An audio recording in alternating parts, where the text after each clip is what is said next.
G'day guys, this is Shim and you're hanging out with Rob on Front Row Live. Keep it right here.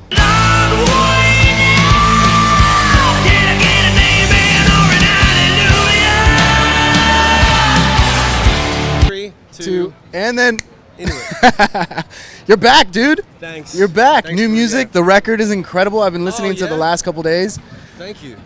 Before we actually jump into this debut solo record of yours, tell me what it was like to. This record actually took you 3 years to create. Technically, yeah. So, what was that kind of transition like for you to kind of rediscover yourself all over again? It was pretty painful.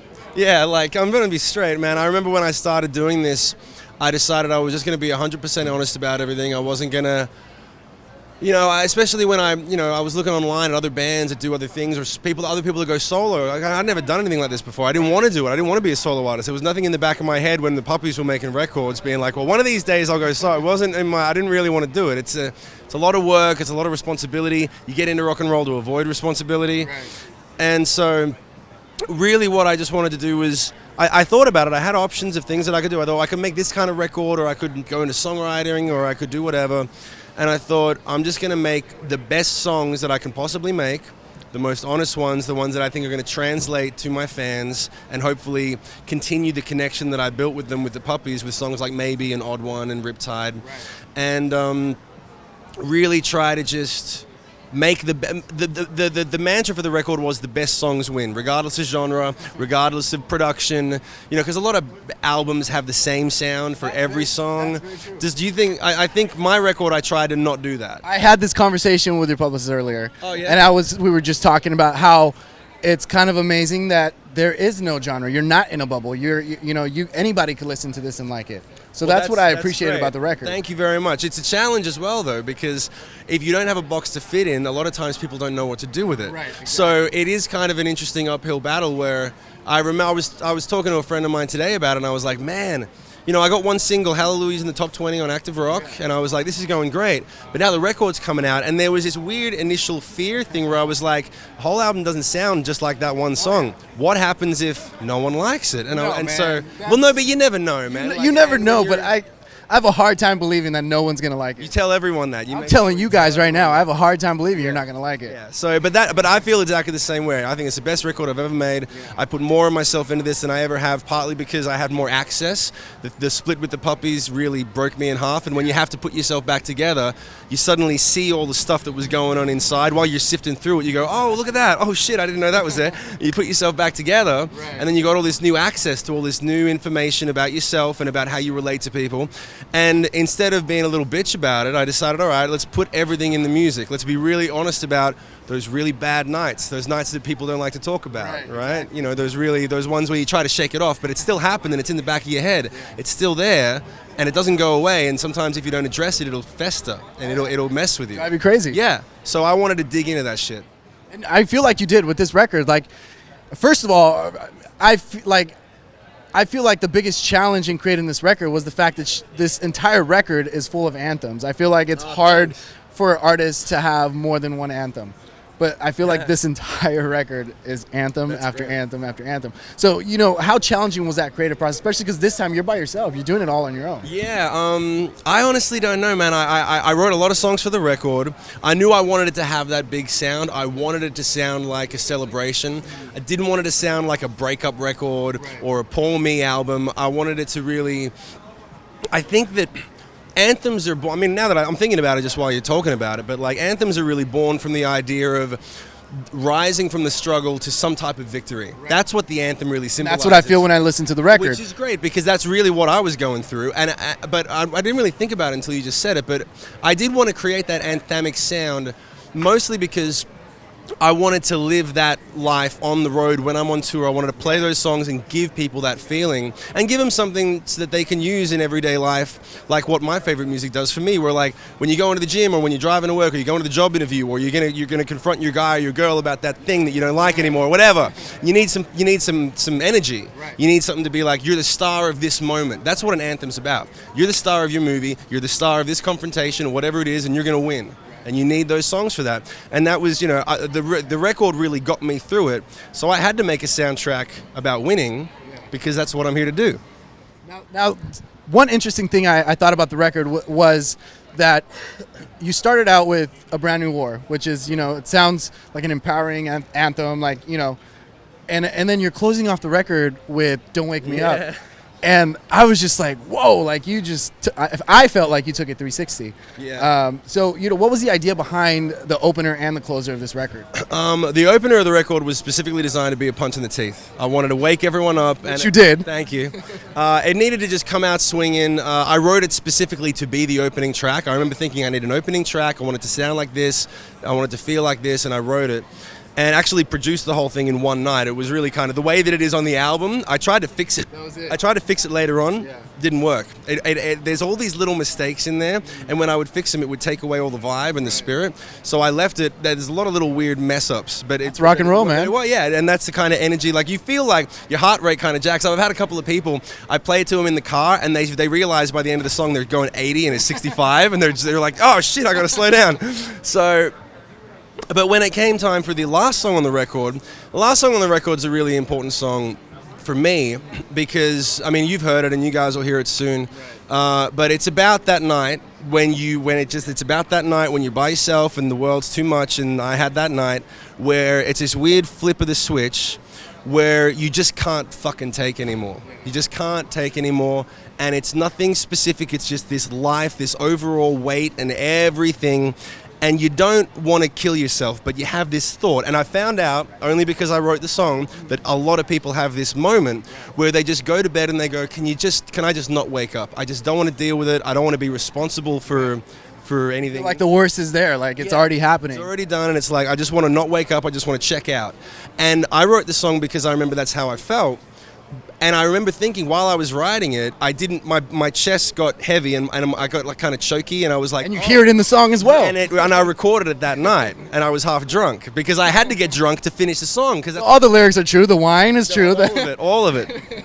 And I can't fill it up with liquor. So but that song really, I finished it and I remember thinking, I can't put this on my record. This is the darkest, most depressing thing I've ever written. And I played it to someone who's a dear friend of mine, and he said, I didn't know anybody else felt that way. I didn't know anyone else had that. That speaks directly to everyone. Yeah. And you're right. Everybody goes through that. Not necessarily in a suicidal kind of sense, but it was just like, I feel like I just hit rock bottom. Like, I don't know what to do. And that was when I realized it might be an important song, because when he said I didn't know anyone else felt like that, I remember thinking, no one else feels like this. This is really indulgent and weird and stupid. But apparently, everyone feels like this every once in a while or from one time in their life. But no one talks about it. Everyone talks about suicide and the heavy stuff and the drug addiction, but there's this kind of weird middle ground that exists with just regular people trying to live regular lives, and there's no big drama, and but there's this weight and this gravity of life, and sometimes you can't handle it and you just get on with life, but it weighs on you. It sits there, and it's almost worse in a way because you can't talk about it and confront it. And I didn't realize that until I wrote the song. I wasn't some magic scientist guy. I was just like, I wrote a song about something I went through that night. But when I found out it was a real thing, I was like, well, I got to put this on my record. There's nowhere else to put it but at the end of the record. You can't put that in the middle. That song will fuck you up. I agree with that. But now that the song, you wrote it, you recorded it, you performed it, people get to hear it now. Like, what kind of impact does that song have on you? Do you go back to that place again? Yeah. Or did this song kind of help you not go back to that place of feeling like, okay, I'm done. Like, I don't want to wake up tomorrow. No, it definitely got me through it. It got me through that feeling. But I think that the thing that one of the things that really helped me get through it is the process. It's funny because, like, maybe if someone else heard the song, they would hear it and go, oh, somebody else feels like that. I'm not alone in this experience. And so it's not the be all and end all. This is not unique to me. I can get through this because someone else wrote a song about it and got through it. But for me, when I listen back to it or when I think about it, having written the song and being able to give that, being able to put that out there, that's what got me through it.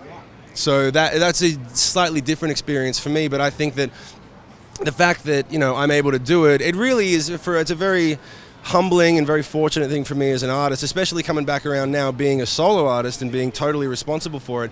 If someone comes to me and says that song really affected me, that really makes whatever pain I went through writing the song is pretty tiny compared to the benefit of anything. Yeah, like, and it's not, you're not curing cancer. Don't get me wrong. You're not a soldier going to war. But this is what I do, and it makes me feel fortunate that I can do a little thing that makes someone, get some perspective. Right, and this is why music saves people's lives. That's why fans, these kind of songs attract fans more. Like when you put some blood into it, and I think you mentioned it before. Like when you put some blood into it, it's like you feel it. Yeah. Well, that's one of the best pieces of advice my producer gave me on my first record. He said, because we weren't writing the great songs yet. We weren't writing. He said anthems weren't ready. No. He said you got to put blood on it. He said you got to bleed on you got to open it up, and really people are going to hear it if you really do it. If you really cut to the vein. Right. And so when I was making this one, I didn't have a producer. I just had to recall everything I'd learned and be like, all right, I'm going to take all the catchphrases, all the wisdom everyone's given me, all the experience, and I'm going to play producer, and we're going to have a little Shim voice up here that talks down and says, remember what the puppet? Yeah, like the puppet, little Shim. That's where that came from. So that was kind of what guided me through the whole thing. Just be as open, because the truth is, this may be the last record I make. Every record may be the last one you make. It better be the best thing you can fucking do. It better be the best you got to give. I feel like you did, but it better not be the last record, because now I kind of want more. Knowing that you can pull, 11 anthems in one album, I'm just like, shit, like what else can you produce? That's a quote right there. I'm going to quote that. Kim, 11 anthems in one album. We're going to quote that, okay? We're going to quote that. Now, with saying that, like that's the problem I'm having with the record, that I feel like I like every single track. That's terrible. It's horrible. Like, and Kaleidoscope was one that was on repeat. Great. All of Me was another one that was on repeat. Our Time, like that's another like empowerment of a song. Like, tell me about these songs. Like, and like, did you have them in mind when you were creating this record? Like, this is what I want to talk about. Like, no, I really, like what I was saying before. I couldn't decide. I didn't have that much of a vision. Yeah. The record was born out of necessity. I had to become a solo artist because I couldn't find another place to land for long enough. I tried to put a band together, didn't work out. Tried to do this thing, didn't work out. Eventually I was like, well, if I'm going to make a solo record, do I write a concept record or do I write an active rock record straight down the middle? I'm like, no, because there are these other songs that don't really... So I was like, all right, the best songs make the record, and the best songs really do have to have the best lyrics and the best message. It's a whole thing. A song is not a sound or a beat or a catchphrase or a lyric, it's everything. And so it really was this, it sounds like me digging myself out of a hole. That's what it is. That's what the record is. It is me digging myself for 3 years out of this, I didn't know who the fuck I was, man. I've been this guy in this band for 15 years. I've made the band, named the band, brought it over here.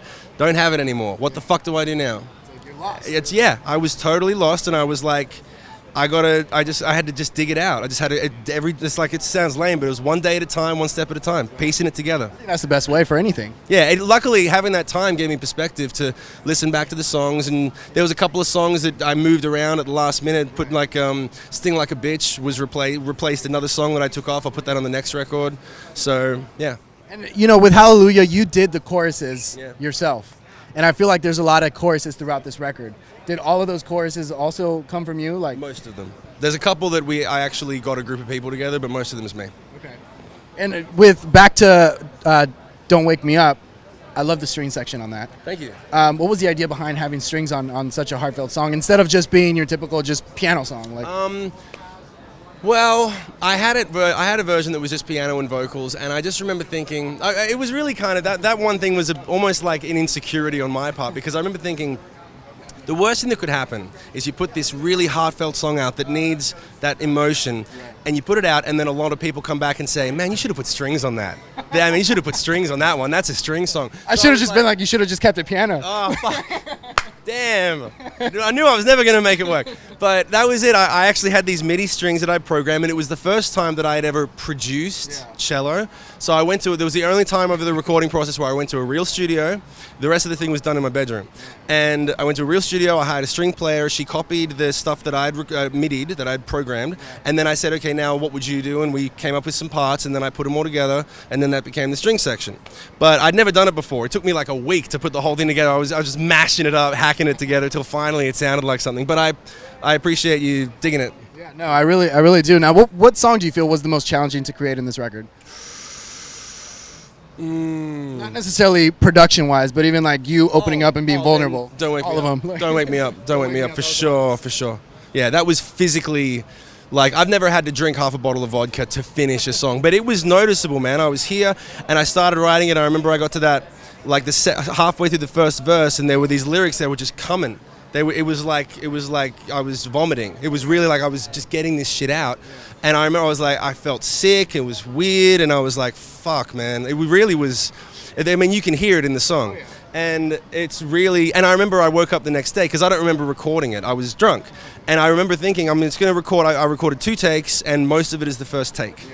And when I woke up, I had this song, and I didn't remember. Who did this? Yeah. Where did this come from? The funny thing is that I went, okay, cool, but this note's flat and that's sharp and there's a lot of bum notes. But I re-recorded it a couple times and I couldn't get close. It was written and recorded in one night, and that's it. Your voice at one point, like I felt that pain. I was like, oh my gosh, this is insane. A couple of times I choke up. Yeah. It's really, it's gay. It's so lame. It's really like such a little pussy moment. But that's the thing. You know, a lot of people, there's a lot of people who only know you're going down. You know, or the heavy stuff. Especially if you come to a live show, it's heavy. It's a big rock show. But I was like, well, just because they're not ready for it or they're not expecting it, I'm like, well, what if I really fucking laid into this song? Instead of doing that overproduced thing, just one take, sing it real, and just let it fly, man. Really like Zeppelin.